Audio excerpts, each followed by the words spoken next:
यहाँ पर mental math कक्षा 7, जैसा कि आप अपनी स्क्रीन पर देख रहे हैं, हिंदी मीडियम के बच्चों के लिए यहाँ पर मैंने लिया है और मेरे चैनल का नाम है मैथ्स विद हरी सर। आप यूट्यूब पर सर्च कर सकते हैं। और साथ ही यहाँ पर मैं एक बात क्लियर कर देना चाहता हूँ, जो पिछले साल का आपका मेंटल मैथ है और इस साल का है, इसमें कोई ज़्यादा फर्क नहीं है बच्चों। 2-4 क्वेश्चन ही नए डाले गए हैं, तो प्लीज़ आप इसे पूरा देखें और देखकर दूसरों को सिखाएं। तो यहाँ पर हम कर रहे हैं अध्याय 1 पूर्णांक और इसके अगले भाग पर चलते हैं बच्चों। यानी अगला भाग जो हम करने वाले हैं वो है प्रश्न नंबर 43। ठीक है, आइए इसको पढ़ लेते हैं, पहले अच्छे से पढ़ लेते हैं, उसके बाद फिर हम इसको करना शुरू करते हैं। जैसा कि आप अपनी स्क्रीन पर देख रहे हैं, एक लिफ्ट किसी खान कूपक में 7 मीटर प्रति मिनट की दर से नीचे जाती है। ठीक है, नीचे कोई ज़मीन के अंदर एक खान है, कोयला वगैरह निकालने की होती है, तो उसमें एक लिफ्ट है जो 7 मीटर प्रति मिनट में, यानी 1 मिनट में वो 7 मीटर नीचे जाती है।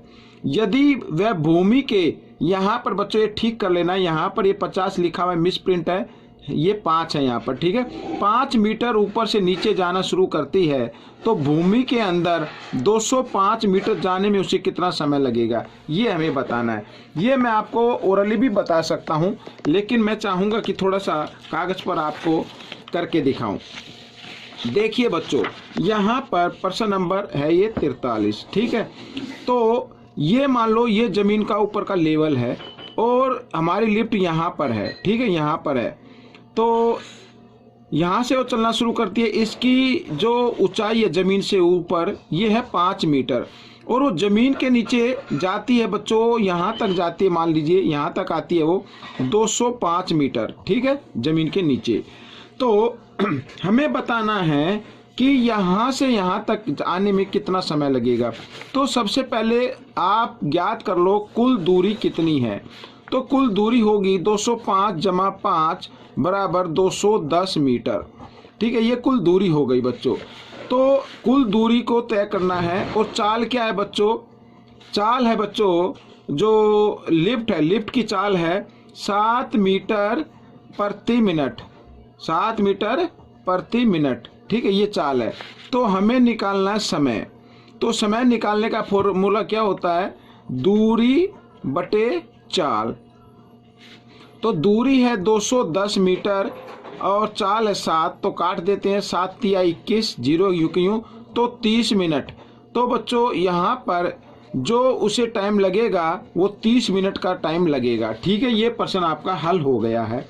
अगला प्रश्न भी हम पढ़ लेते हैं बच्चों। यहाँ पर अगले प्रश्न में देखो क्या लिखा है, आप देखो, लिखा 2 पूर्णांकों का योग, प्रश्न नंबर 44। यहाँ पर 44 पढ़ेंगे।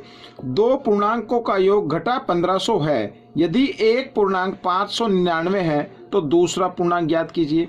आपको आइए करना शुरू करते हैं। आपको एक चीज़ का ध्यान रखना है बच्चों कि योग में आप घटाएंगे और गुणनफल होगा तो भाग देना है। अब यहाँ पर जो प्रश्न नंबर 44 कर रहे हैं, तो 2 पूर्णांकों का योग है बच्चों। यहाँ पर मैं उसको लिख देता हूँ एक बार, 2 पूर्णांकों का योग। तो 2 पूर्णांकों का योग है घटा 1500। ठीक है, पहला पूर्णांक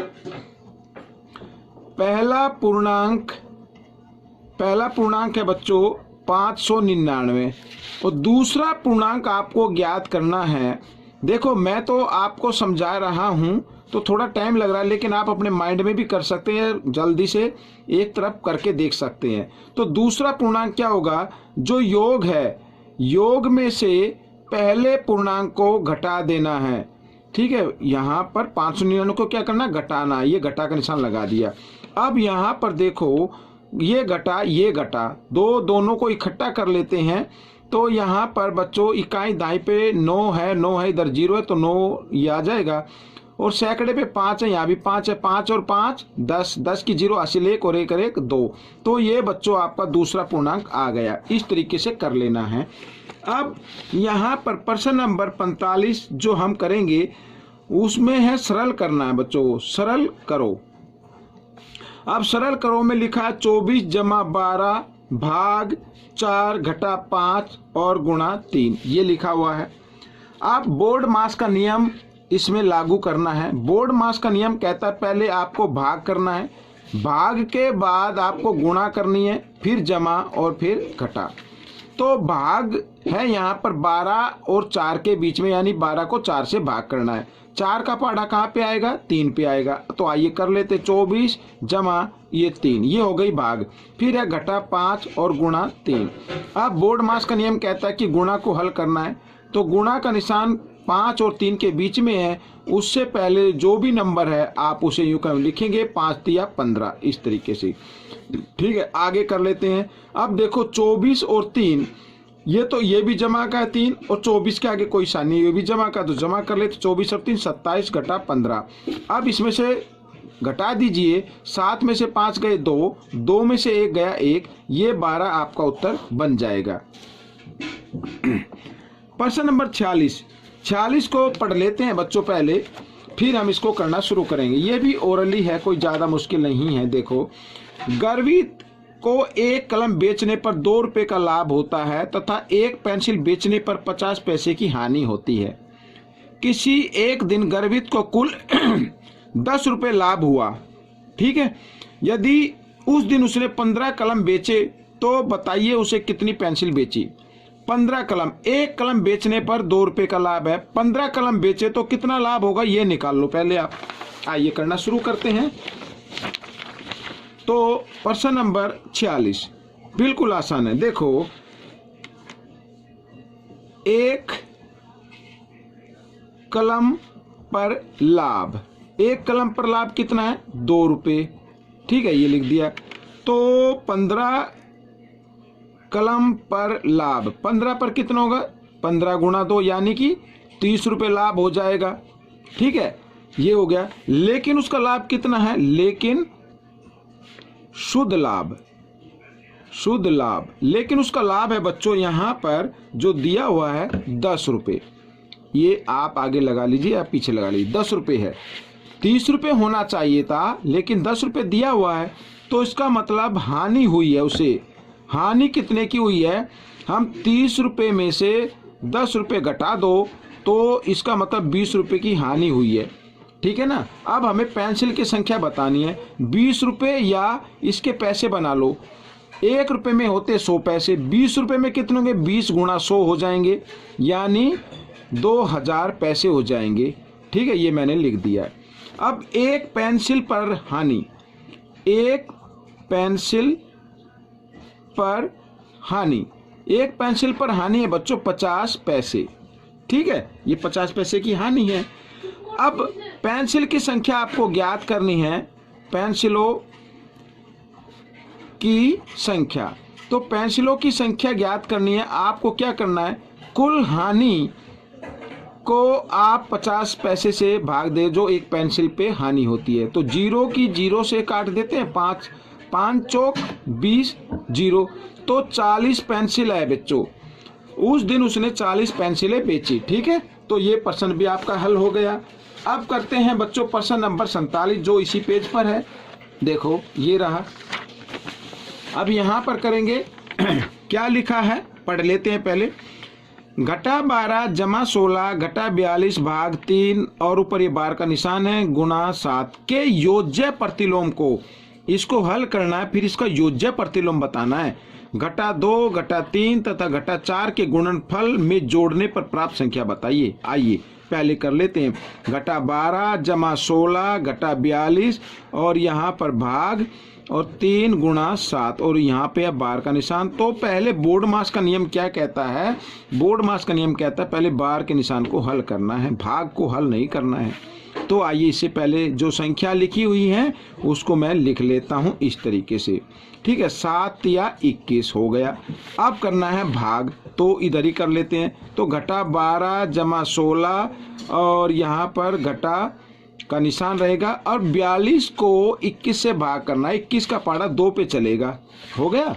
अब देखो, ये घटा 12 और ये घटा 2, तो हो गया घटा 14 जमा 16 जमा घटा घटा 16 में से 14 गए, 2 बच गया बच्चों, ये आ गया। अब इसका योज्य प्रतिलोम क्या होगा? 2 का योज्य प्रतिलोम, ये मैं लिख लेता हूं। 2 का योज्य प्रतिलोम होता है घटा 2, ठीक है ना। जो भी संख्या है उसका निशान बदल के कर देना है। यानी योज्य प्रतिलोम हम बोलते हैं जो भी संख्या है और इसका जो योज्य प्रतिलोम होगा, दोनों को अगर हल करें तो आंसर 0 आना चाहिए। अगर घटा का होता तो जमा में हो जाता है ठीक है ना। और गुणात्मक प्रतिलोम क्या होता है? रेसिप्रोकल संख्या। तो ये भी मैंने बता दिया। तो योज्य प्रतिलोम तो आ गया है। अब गुणनफल ज्ञात कर लेते हैं संख्याओं का। जो संख्या दी हुई है घटा 2 गुणा घटा 3 यहाँ पर और गुणा घटा 4, इस तरीके से। तो घटा से घटा का निशान कट गया, ये घटा रह गया, तो उत्तर जो इसका घटा में आएगा 4 तिया 12, 12 दूनी 24, ठीक है। इसमें लिखा है गुणनफल में जोड़ने पर प्राप्त संख्या। गुणनफल तो यह आ गया, इसमें हम जोड़ देते हैं घटा 2 को तो हो जाता है घटा 26। तो ये आपका उत्तर बन गया। तो प्रश्न नंबर 48 करते हैं। और 48 क्या कहता है? देखो लिखा है निम्न संख्या रेखा से, ठीक है, ए घटा बी घटा सी का योज्य प्रतिलोम ज्ञात करना है आपको। तो देखो ए की वैल्यू कहाँ पर लिखी हुई है? ये रहा ए। तो यहाँ पर घटा 1 घटा 2 घटा 3 घटा 4 घटा 5 घटा 6, ये घटा 6 मैंने लिख दिया है, घटा का निशान लगा दिया। बी कहाँ पे लिखा हुआ है? बी ये रहा। तो बी की जगह बी की वैल्यू लिख दीजिए और घटा का निशान सी की जगह सी की वैल्यू लिख दीजिए। घटा 1 है तो घटा 1 लिख दीजिए। 2 साइन आ जाते तो 1 को ब्रैकेट में आपको रखना है, ठीक है। अब यहाँ पर इसको आगे करते हैं। घटा 6 और घटा 2 होते हैं घटा 8 और घटा घटा जमा 1। अब घटा जमा घटा 8 में से 1 घटा दीजिए, 7 आएगा। बड़े नंबर के सामने घटा इसलिए घटा। अब इसका योज्य प्रतिलोम बताना है। तो घटा 7 का योज्य प्रतिलोम, योज्य प्रतिलोम, तो घटा 7 का योज्य प्रतिलोम होता है 7, ठीक है। घट प्रतिलोम में, योज्य प्रतिलोम में क्या करना? जमा का है तो घटा का होगा और घटा का है तो जमा में होगा। अगला प्रश्न देख लेते हैं। प्रश्न नंबर 49 में हमें क्या करना है? देखो निम्न संख्या रेखा से ए घटा बी और ब्रैकेट सी का गुणात्मक प्रतिलोम ज्ञात कीजिए। गुणात्मक प्रतिलोम तो आइए कर लेते। पहले ए की जगह ए की वैल्यू को लिख लेते हैं। ये रहा 5 10 15, तो 15 लिख लिया मैंने। घटा बी की जगह बी की वैल्यू को लिख लेते हैं। ये रहा यहाँ पर बी, तो 25 30 35 आ जाएगा, ये मैंने लिख लिया बच्चों। ब्रैकेट में बंद और बाहर है सी की वैल्यू लिख लेते, सी इधर है। तो घटा 5 घटा 10 घटा 15 घटा 20 यहाँ पर, ठीक है। आइए इसको इधर कर लेते हैं। अब देखो ये घटा है ये जमा है, घटा जमा घटा होते हैं। 35 में से 15 घटा देंगे, 20 आएगा और वो भी घटा का आएगा। क्यों? क्योंकि बड़े नंबर के सामने घटा का निशान है। तो घटा 20 इधर लिख लेते हैं।